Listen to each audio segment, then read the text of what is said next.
रविशंकर जी, आपका स्वागत है। और जब से मैं बिहार आया हूँ, मेरी इच्छा थी कि आपसे मिला जाए, आपसे बातचीत की जाए।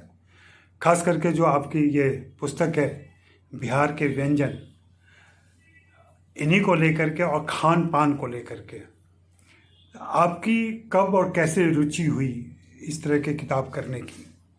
पहले तो बहुत बहुत धन्यवाद सर कि आप आए और मुझसे मिलने का समय आपको मिला बहुत मुश्किल से। मुझे बहुत अच्छा लगा कि आपने इसके लिए समय निकाला। सर, ये बिहार के व्यंजनों पे मैंने काम करना शुरू किया 2017 में सर। उस समय मैं सर एक अखबार में यहाँ पे काम करता था एज ए सीनियर जर्नलिस्ट वहाँ पे। तो वहाँ पे मैंने बिहार के व्यंजनों को लेकर के टेस्ट ऑफ बिहार नामक एक सीरीज शुरू की। तो सीरीज जब शुरू की तो उसमें क्रमवार बिहार के व्यंजनों को लेकर के थोड़ी यात्रा हुई, घूमना हुआ, कैसे बनता है, कैसे व्यंजन बन रहे हैं हमारे पास, और कैसे हम लोग के मिजाज में यही आया मन में कि स्टेरियोटाइप जो हमारे व्यंजनों को लेकर के है उसको कैसे तोड़ा जाए, लोगों को बताया जाए। हम आप सभी के घरों में अथाह प्रकार के कई प्रकार के व्यंजन बनते हैं, लेकिन शायद ही उसके बारे में हम लोग जानते हैं कि भाई उसका हमारा बिहार से क्या जुड़ाव है, उसकी हिस्ट्री क्या रही है, हमारे भोजन की संस्कृति इससे कैसे और इनरिच हुई है। उसी सब विषयों को लेकर के हम लोगों ने कोशिश की। तो वो कॉलम पूरा बहुत हिट रहा सर। वो बताता हूँ आपको, जब हर रविवार को वो छपता था तो कौन से अखबार में था वो? प्रभात खबर में था जी सर। जी। और खूब प्रतिक्रियाएं आती थी। तो इस विषय पे फिर हम लोगों ने उसका क्रमवार अध्ययन करना शुरू किया, उन शहरों में जाने की शुरुआत हुई और ये सिलसिला चल निकला। और लगभग हम लोगों ने 1 साल से ज़्यादा समय तक वो कॉलम चलाया अखबार में। और वो लगातार उसकी फिर भी, हालांकि जब लोग उसको स्टॉप कर रहे थे तो कई सारी प्रतिक्रियाएं आ रहे थे, पत्र आ रहे थे, मेल्स आ रहे थे कि नहीं इसको जारी रखा जाए। लेकिन हम लोगों ने 1 साल के बाद उसको अंत कर दिया, बाद में दूसरा कॉलम शुरू किया। लेकिन लोगों की जो अभिरुचि थी वो लगातार बनी रही। वो फेसबुक पे आकर के मुझसे कहते थे कि नहीं आप इस विषय पे और काम करिए, थोड़ा और बेहतर हो। कई मित्रों ने कहा कि किताब इस पे एक आनी चाहिए, क्योंकि बिहार के व्यंजनों को लेकर के कोई किताब है नहीं। तो हम लोगों ने फिर इस पे काम करना सर शुरू किया। तो जो अभी तक जो लिखा हुआ था उसके बाद हमने उसमें और चीज़ें जोड़ने शुरू की, थोड़ा सा और पढ़ना शुरू किया, तो बहुत सारी चीज़ें फिर निकल करके सामने आई। अंततः 2022 में ये किताब पूरी हुई और दिसंबर में पटना पुस्तक मेले में सर ये लॉन्च हुई। और लॉन्च होने के बाद है कि लोगों की बहुत ही सकारात्मक प्रतिक्रियाएं मिली। पहला एडिशन तो तुरंत खत्म हो गया, 7 दिनों में ही हम लोगों को जाना पड़ा दूसरे एडिशन्स के लिए। तो ये सर, और इसको बिहार सरकार के राजभाषा विभाग ने सर इसको पुरस्कृत भी किया है अपने बिहार पांडुलिपि जो योजना है सर उनकी, उसके तहत इसका चयन भी किया गया। जी जी। अच्छा, बिहार के व्यंजनों की जो खूबियां अगर कही जाए संक्षेप में तो क्या हो सकती हैं? सर, पहल तो मैं इसके हिस्ट्री पे 2 बातें कहना चाहूँगा कि हमारी हिस्ट्री बहुत रिच रही है। उसका कारण ये रहा है कि बिहार लंबे समय तक सत्ता का केंद्र रहा। तो जहाँ पे राजा महाराजा होंगे लंबे समय तक, और जो बड़े प्रतापी सम्राट, अशोक जैसा प्रतापी सम्राट यहाँ पे हुआ, चंद्रगुप्त जैसे प्रतापी सम्राट हुए, इवन यदि हम मिथिला को ले लें तो जनक जैसा प्रतापी राजा यहाँ पे हुए। इसके कारण से है सर कि हमारे व्यंजनों का एक बहुत ही समृद्ध इतिहास है, उसकी खासियत है। सबसे पहले तो है कि वो अनाज से जुड़े हुए व्यंजन हमारे यहाँ ज़्यादा हैं। जैसे कि नई धान की फसल आई, सबसे पहले उसका चावल का आटा बनेगा तो पिट्ठा बनता है हमारे यहाँ, चाहे वो मिथिला में हो, मगध में हो, अंग में हो, भोजपुर में हो, कहीं भी, कहीं उससे मोहरा भी कहा जाता है। आज पूरे देश में पिट्ठा आपको मिल जाता है अलग अलग शक्ल में। असम में भी मिल जाएगा आपको, फिर उड़ीसा में भी मिल जाएगा। लेकिन हमारे यहाँ ओरिजिनेट होने का कारण उसका ये है, उसकी हिस्ट्री ये है कि अष्टाध्यायी नामक पुस्तक में महर्षि पाणिनि ने इसका जिक्र करते हुए लिखा है कि वो सबसे पहले मगध के इलाके में बना। पिष्टक की संज्ञा उन्होंने दी। तो इस प्रकार से यह व्यंजन हो गया। चूड़ा दही सर। चूड़ा दही देखिए कि नया धान जब आता है और उससे सबसे पहले चूड़ा कुटाता है, और चूड़ा कुटाने के बाद है कि उसका सबसे पहले चूड़ा दही का भोग लगता है कि पहले ब्राह्मणों को खिलाने की परंपरा है। फिर है कि वो रोजमर्रा के व्यंजनों में सुबह के नाश्ते में जरूर वो शामिल हो जाता है। तो ये मूल खासियत है। और यदि मिठाइयों पे हम मिष्ठान पे जाएं सर, तो मिष्ठान में भी लगभग वही, जैसे मालपुआ है, तो मालपुआ में भी है कि सबसे पहले वो चावल के आटे से बनाया जाता था पहले, जो उसकी हिस्ट्री है।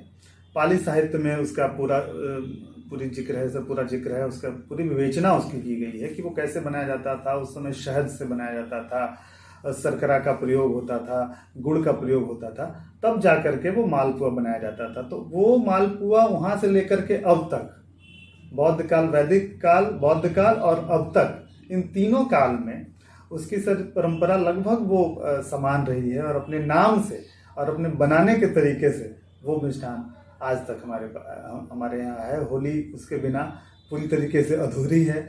इसी प्रकार से बहुत सारे व्यंजन है हमारे यहाँ, जैसे खाजा है एक व्यंजन सर। खाजा भले से वो सिलाव में बनता है, लेकिन वो बेटियों की शादी में एक समय तो वो निश्चित तौर पे वो बनता ही था और उनको नेग में भेजा ही जाता था।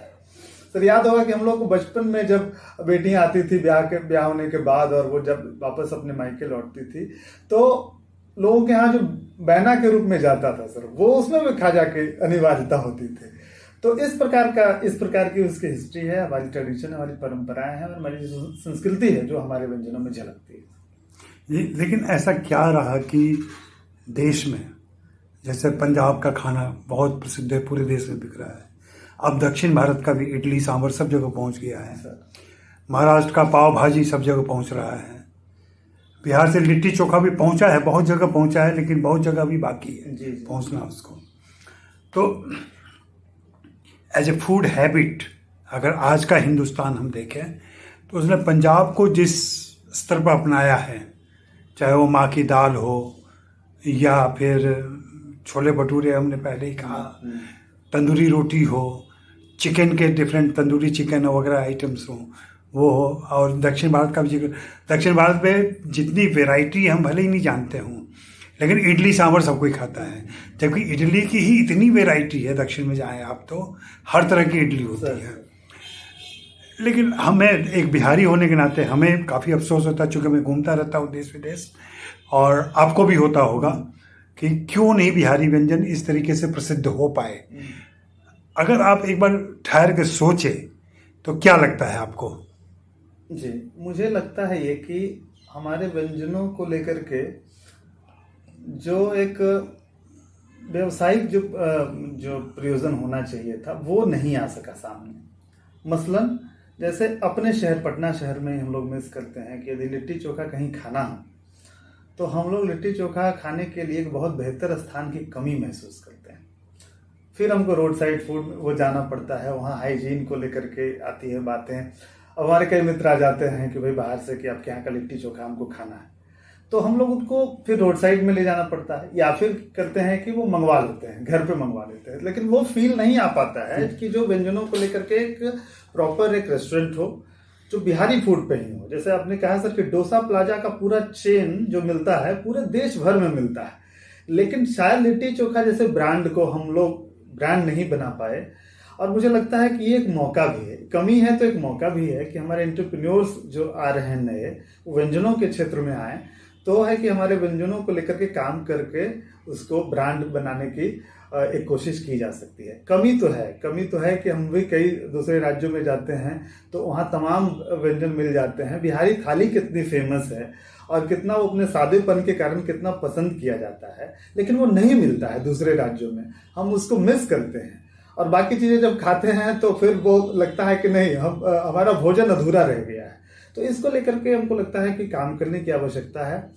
सरकारी स्तर पे तो नहीं ही काम हुआ है, लेकिन व्यक्तिगत स्तर पे भी जो काम होना चाहिए वो नहीं हो पाया है। तो कुछ एंटरप्रेन्योर्स को जो बड़े जो व्यापारिक घराने हैं वो यदि बिहार से वो आए सामने व्यंजनों के में, खास करके बिहारी खान पान में, तो मुझे लगता है कि एक बेहतर माहौल देश स्तर पे इसको क्रिएट किया जा सकता है। इवन विदेशों में भी कई सारे जो ऐसे देश जो हैं जहाँ बिहारियों की संख्या ज़्यादा है, वहाँ पर इसको बेहतर तरीके से लोगों का रुझान बढ़ाया जा सकता है। इस किताब को लेकर क्या प्रतिक्रिया रही है और कैसे कहाँ के पाठक इसको पढ़ रहे हैं? जी, तो कहाँ के पाठक इसको ज़्यादा मिले हैं?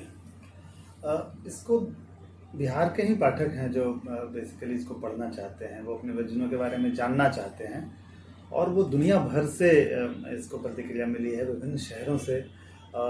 जैसे बिहार के लोग दिल्ली में ज़्यादा रहते हैं, तो दिल्ली में कई सारे बिहारियों ने वो इसको ख़रीदा है, उन्होंने अपनी प्रतिक्रिया व्यक्त की है, उन्होंने अपने सोशल मीडिया पे लिखा है।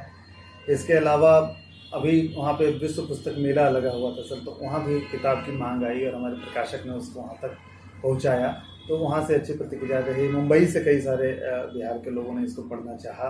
फिर साउथ में भी कई जो रह रहे हैं वो उन्होंने भी कोशिश की कि भाई इसके बारे में जाने। उन्होंने अमेज़न से मंगाया इसको, शॉपिंग वेबसाइट से, और वो उसको ख़रीद करके पढ़ रहे हैं। ओवरऑल पूरे देश में बिहारी जो बसे हुए हैं वही इसके मूल से पाठक हैं। मुझे लगता है कि उनको ही ज़्यादा बेहतर है कि अपने व्यंजनों के बारे में वो जाने और वो दूसरे तक ब्रांड एम्बेसडर के तौर पे पहुँचाएं। किताब का फोटो दिखा दीजिए सामने से।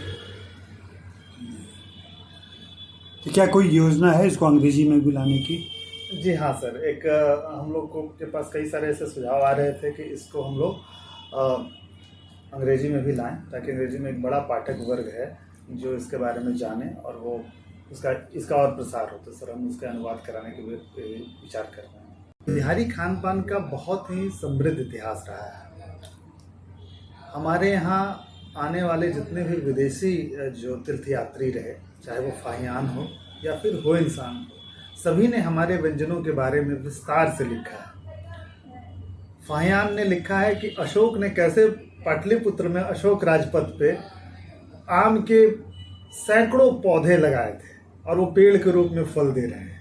दीघा का आम आज भी सर मौजूद है हमारे पटना शहर में, और वो देखिए वो उस समय से यानी 4वीं शताब्दी से लेकर के आज तक दीघा आम का लिखित इतिहास है।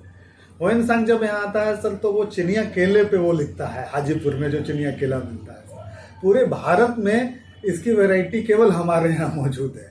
एक सर सिंगापुरी केला है, सिंगापुर में उसका जन्म नहीं हुआ है, उसका जन्म हमारे यहाँ ही हुआ है, बिहार में ही। और रोबस्टा का तो ये हमारे जो प्रयोग है सर, तो हमारे केवल न फलों में प्रयोग है, बल्कि न केवल व्यंजनों में प्रयोग है बल्कि फलों में भी प्रयोग है सर हमारा। देखिए कि जर्दालू आम आज जीआई टैग सर उसको मिला हुआ है। 5 व्यंजन है सर हमारे यहाँ और जिनको जीआई टैग मिला हुआ है, ज्योग्राफिकल इंडिकेशंस मिले हुए हैं।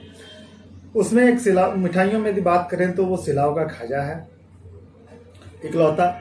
मगही पान जो है हमारे सर पूरे देश भर में वो प्रसिद्ध है हमारा मगही पान, उसको भी जीआई टैग मिला हुआ है। अभी पिछले साल ही मखाना को भी सर, मिथिला मखाना को मिला जीआई टैग। इसके पहले सर मुजफ्फरपुर की लीची जीआई टैग में शामिल हुई थी।